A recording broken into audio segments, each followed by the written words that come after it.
All right, guys, we are live right now with UFC Featherweight. My main man, Mike Grundy. How are you doing today, sir? Going good, thanks. Just getting ready to train now. I'm just at my own gym. I have my own gym here in Wigan. And I've got a training partner, which is my son, who's 15. He's a decent fighter. So we're just getting ready to train now. I'm just going to do this interview, and then we're going to do some sparring and some wrestling. Very cool. Is that the one with the haircut? The 15-year-old you gave him the haircut? No, that was my 3-year-old. Yeah.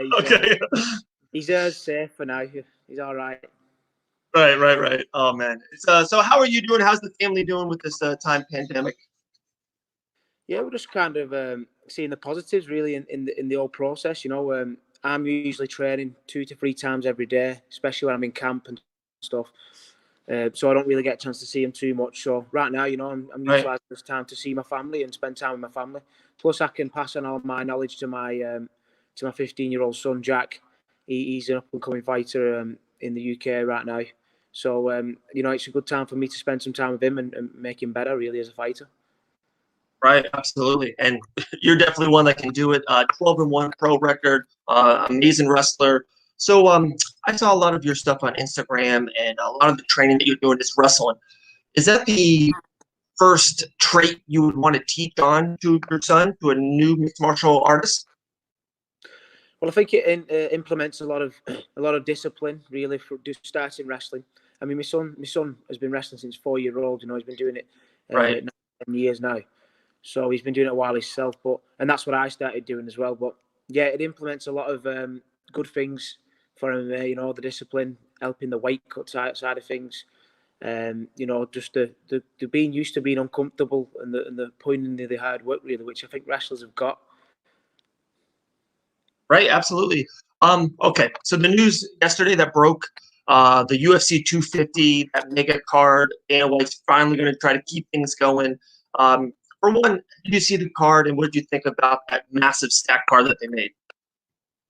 Yeah, I think obviously, you know, Dana's trying to keep everyone excited and keep everyone positive, really. I think it's a good thing. Obviously, yeah, I mean, a lot of people's going to be pissed off about it a bit because obviously we're in a pandemic and he's trying to. But I think it's going to, you know, give a lot of people something to watch. I think the UFC is going to gain a lot of new fans because there's nothing else to watch. You know, it's going to transfer a lot of boxing fans over into watching MMA and stuff like that. So I think it's a good idea, really. It's going to expand the sport even more. Right, and I agree with you too. And also, Mike, I just love his drive. You know, that's the head man, that's the boss. He wants to keep things going, doesn't want to stop. You gotta love that as a fighter, as someone who trains and works out every day, right? Dana's going right through the wall. He's not stopping. It's a beautiful thing, I think. No, I think it's great. Yeah, I mean, there's no stopping him, is there? And as a businessman, I think it's a good trait to have. You know, he's very he's taking risk, and I think that's what you need to do in business as well. So he's taking risks and running with it. Really, you can't stop him, can you? You know, he's being shut down one way, and then he's trying to find other ways to try and put another show back on. There's no stopping him. Nope, there isn't. What do you think about Fight Island? I think it's class. You know, I mean, I want to fight on it. You know, I mean, who can say really that they've been flown to a private island on a private jet and then fought and been paid for it? It's in front of no fans. So I think it's good, and I would definitely be up for doing it. Absolutely. One thing I put on this, obviously going to make history, you know. Yeah, it really is. It's a once in a lifetime situation, and it's a really great thing. I put on the screen about your team. I saw it on your social media platforms, Mike_Grundy on Instagram. That you said, you know, you think your team is one of the greatest mixed martial art team on this planet. I would love for you to talk about it. And what's that secret sauce that your team has? It all comes from Colin Aaron, really, the coach. I mean, obviously he's not very. He don't really obviously do much social media. He don't do much interview type stuff. He's not really in it for the fame and the fortune. He's in it for to make a world champion. You know, he's in it to make the best fighters in the world, which he's doing right now. You know, he's had fighters back in the day such as Terry Ettim and Paul Sass, Mark Scannell, Paul Taylor, Paul Kelly. You know, there's a lot of fighters come out of this gym who's been in the UFC. And done very well in the world, you know, and done very well in the UFC. And now there's a new generation coming through now in me, Darren Till and Tom Aspinall. Obviously, Darren Till's leading the way right now.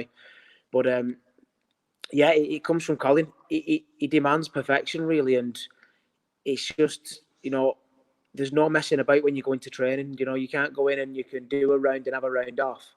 You're in it. If he tells you doing 10 rounds of sparring, then you're doing 10 rounds of sparring. You can't tell him no. Right. You can't.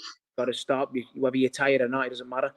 We all listen to what he's got to say, and he's a scary guy, so we listen to what he's got to say. And we do what we're told, and if you listen to him and you trust him, then right. you're going to succeed, because he's done it before, and he's made world champions in Thai boxing, and I'm sure he's definitely going to make a world champion in UFC with one of the guys in the UFC now, one of us three so far. So it kind of comes from him. He's a perfectionist. He's the best coach in the world. I've been all over the world wrestling. I've been to Russia, Right. America. I've been all over Europe, and I've been coached by a lot of top quality coaches. And for me, Colin's the best, really. Wow, that's awesome. That's great to hear. Really good to hear. You mentioned Darren Till, not inside the octagon, but even outside the octagon from the States. He seems like one of these great character guys, super fun to be around with, very motivated, just very light. How is it training with Darren Till day in, day out? Yeah, he's a fun guy. He's funny. He's got a lot of banter. But when you're sparring him, he hits hard, very hard. So I've come on with a few headaches off him. He's good. He's good to be around. He's got a good energy. When you're training and sparring with him and stuff. Even when you're sparring it to the guys and he's watching, he's pushing you on and stuff like that. He's good to be around. He's a big character. He's the biggest character in the gym, So he's definitely a fun guy to be around. Absolutely. And you're talking about biggest. What do you think about him moving to welterweight to middleweight? At the time, I thought maybe welterweight was still better for him. Mm-hmm. But obviously you can't knock him. He made the decision to go up to middleweight, and look what he's done. He straight away called out somebody who was top 5 in the world in Gaslam, and he put on a good clinical fight. He judged him really well, and he won that fight. Look at the fight with Adesanya and Gaslam. Until I think put in a better performance and a cleaner win against Gaslam, really, than Adesanya did. And Adesanya's the champion, so he proves that he's just not far away from that belt. I totally agree, especially with his voice and all the content he does. Darren Till is definitely a playmaker in UFC. Yeah, everyone wants to listen to what Darren Till's got to say. Everyone's following his Twitter and his Instagram at the moment. Even me, There's it was on live feeds yesterday. I'm going on the live feeds to see what Darren's saying to them, and he's not even been interviewed. Yesterday was Uriah Faber was being interviewed by Brett Okamoto, and Till was popping up saying stuff. I was going on the live feed just to see what Darren was saying. And same with Ariel, doing the same to Ariel. So he's making me laugh. I'm sure he's making everyone else laugh as well. He does. He is awesome, and especially during these quarantine times. He's done a couple of funny things. A picture with him in his belly. Darren's definitely must-see TV, as you as well. Second round TKO, your UFC debut in London. Can you put a bow on it? It's been over a year now. What did that win mean to you, and what did the debut in the UFC mean to you? Yeah, I mean, when I got handed my contract, I was nearly in tears. It was a great moment for me, for my coach to hand me that contract.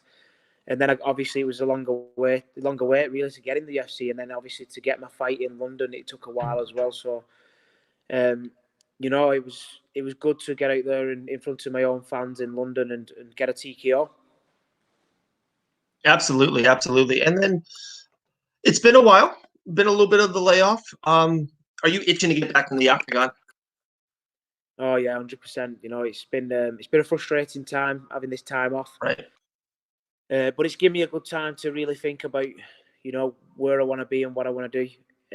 I want to be climbing them ranks this year. It's given me probably a bit more aggression, because it's been frustrating, the fact that, I just want to be in that top 10 right now and run for that belt, climb them ranks. And it's, like I said, because it's been frustrating. I don't usually call people out or anything like that, but I think that's going to be on the card soon. I'm going to start asking for certain fights that I want because, like I said, that's the frustrating side of it. There's lads there making statements, climbing the ranks, but I'm going to be a little bit more vocal and I'm going to be asking for fights that I want. Not disrespectfully because I'm not usually like that, but I will be asking for fights that I want soon. As soon as I get this next win, hopefully it's Mac One Amir Khani. That's the next fight I still want. Right. Very. Again on that mic, and I'll be asking for another fight that I want as well. Very cool. Well, we'll be so happy to see it. We can't wait for your next Octagon performance. Two more things, and we'll get into, like I said, we had a lot of Q&As, a lot of fans kind of throwing something out there, so we'll get there. One is, I always thought about it, us in the States, growing up, it is UFC, the pinnacle. Anything you want to do, you want to work in MMA or fight in MMA, it is UFC. Is it the same way for you guys overseas? Is it is the UFC the absolute pinnacle, and that's where you guys want to be? Yeah.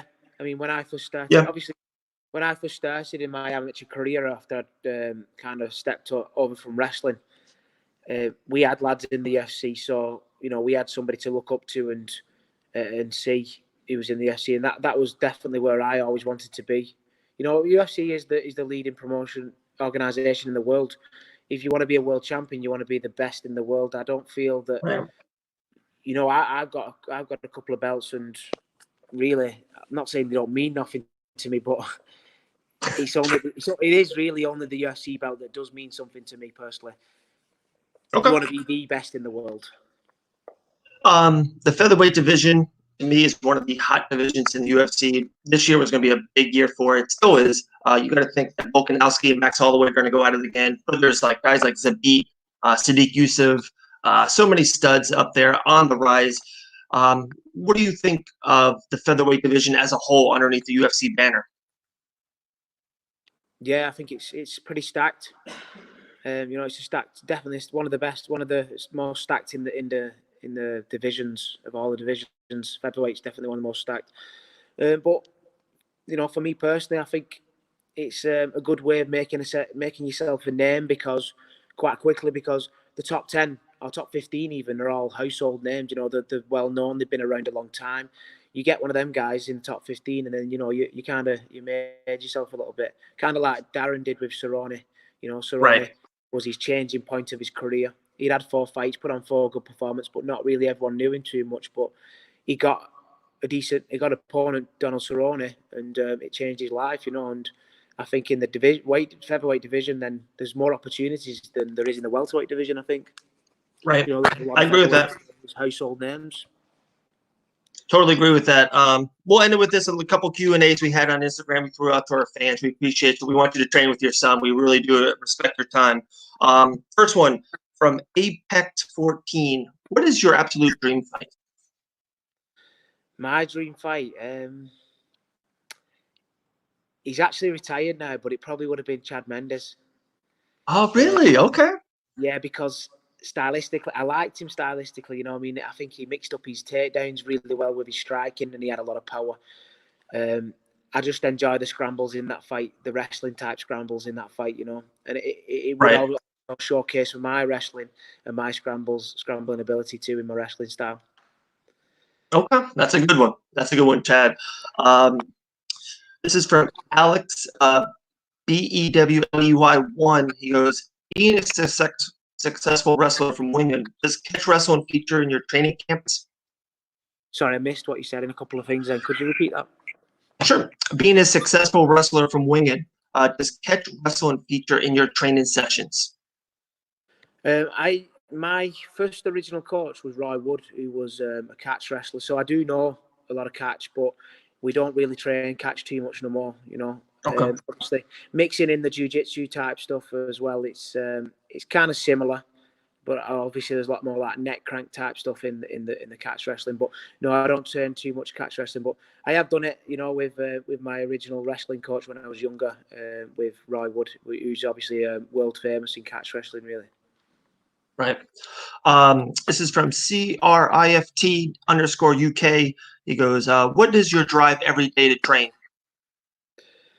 My drive every day to train is, I want to get out there and win that belt. But also what another drive into me is is to just also prove to my kids that anything's possible if you work hard, you know. And I've got my lad who's 15 who also trains and wants to fight in the future and be a UFC champion. You know, he says that himself, but it kind of proves to them, you know, if you work hard, then you know anything's achievable, and that's not just in sport. That's academically as well in anything you do, right? In business or anything. If you put the work in and put the hours in, then and believe in yourself as well, which is a key point, then anything's definitely possible. So that's one of them. But definitely, you know, I'm in this sport to do something great, and that's right now is my goal is to win that belt. Awesome. He also wrote, "What is your favorite massage gun?" I have one now, which is called the CryFit. It's called CryFit, which is a guy who's just starting one now and he's from Wigan, you know, and he's just starting up, and he's got a few guns, and I've tried a couple of others, and actually this one is a really good one. He's put a lot of time and effort and money into this one, so I definitely recommend this one. So it's called CryFit. They're on Instagram. They're just getting the website built now, and that's a decent one. Very cool. Last one for you, my friend. Other than wrestling, do you fancy yourself as a stand-up guy or a BJJ guy, or just an all-around MMA mixed martial artist?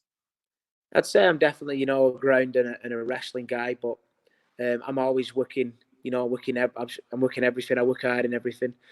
But you can't survive in Team Kaobon with the sparring that we do and sparring with likes of Darren Till and a lot of other guys being just a ground guy. You know, you've got to understand Right. it as well. Otherwise, you're going to get your head took off.